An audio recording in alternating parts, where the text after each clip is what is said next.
Okay guys, just approaching the last rock of the day. Let's see what's underneath. Drezel? Hey guys, my name's Mandy, aka the Herping Lady, and I want to help you slither right on into everything you need to know about herping. Let's get to it. So in order to get started, we need to know what exactly is herping. Well, herpetology is the branch of zoology concerned with the study of reptiles and amphibians. Animals that are classified as reptiles or amphibians are sometimes referred to as herps. Think of it as their little nickname. Looking for these animals outdoors in their habitats is called herping or field herping. Why herp though? What is the purpose and why do we even do it?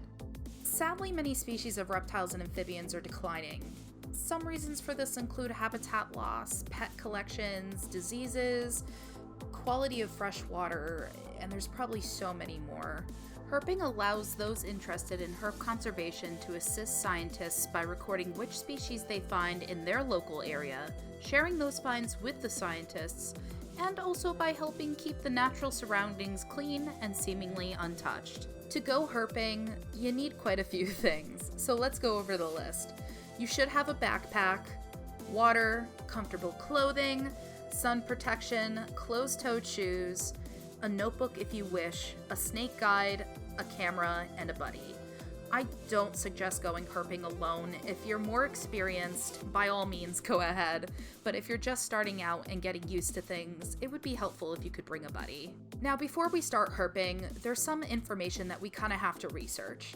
The first thing you guys should know is which species of herps actually live in your area. You can find out this information by buying your state's field guide at a bookstore, or even simply just typing it into Google as your area herps. Second, be aware of any venomous or poisonous species in your area. Take note, make sure that you know how to identify them. Be safe by not touching anything that might look like them or if you're unsure. Third, know which species your state protects. Because many causes to the decline in herps stem from human influence, whether that be accidental or intentional, many species have laws in place to protect them. You can find this information out by checking your state or country's wildlife website. I personally search on U.S. Fish and Wildlife Services website. I will leave that link in the description below. Just as a local example for me, I live in Connecticut, and here in Connecticut, the timber rattlesnake is both venomous as well as a highly protected species.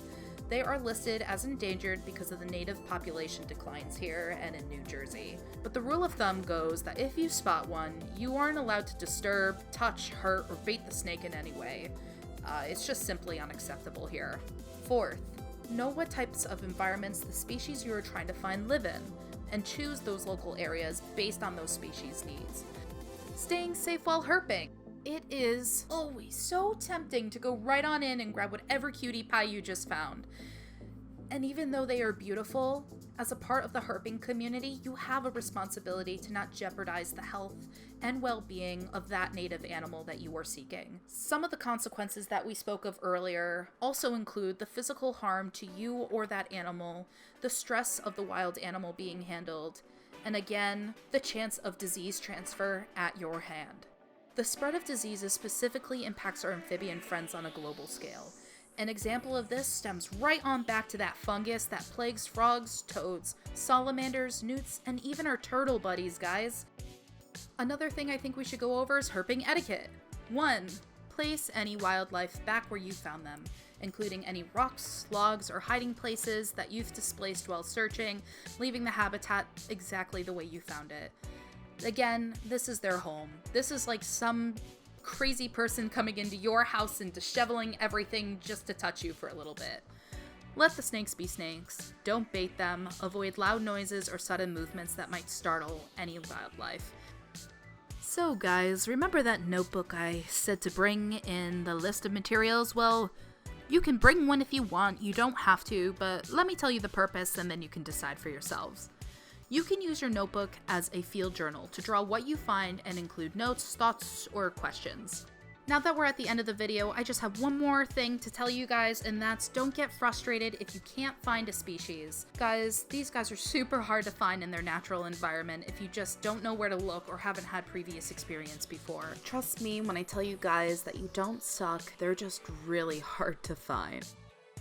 Somebody that I think you guys should check out is a channel called NKFHERPING. I will leave a link to their YouTube channel below, but this gentleman is super kind, he's knowledgeable, and you can kind of just learn herping tips by just watching him.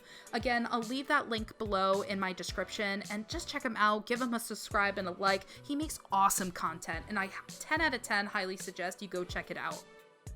And that's it. If this content helped you out, let me know down in the comments below what species of herps that you found recently. Like and subscribe if you guys want more content like this, and thank you so much for watching. Let's go herpin'.